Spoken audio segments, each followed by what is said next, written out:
Magandang umaga, bansang Pilipinas. Inatasan ni Pangulong Rodrigo Duterte ang militar na isagawa ang shoot on sight sa mga miyembro ng Abu Sayyaf o iba pang teroristang grupo na mamamataan sa Palawan.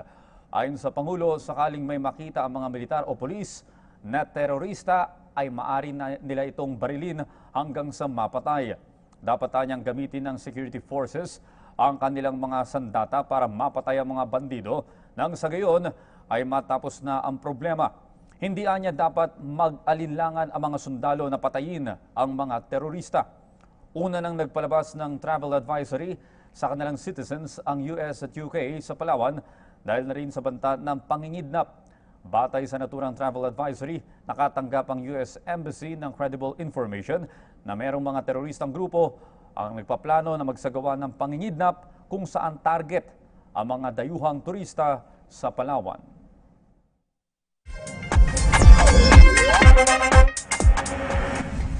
Narito na ang resulta ng Lotto Draw kagabi. Para sa Mega Lotto 645 Draw, ang winning number combination ay 25, 28, 43, 20, 5 at 44.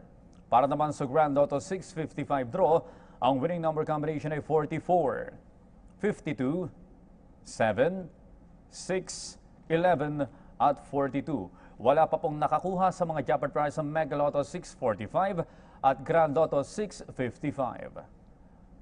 At yan po naman ang aming mga nakalap na balita at impormasyon para sa PTV News Break. Ako po si Audrey Goriseta.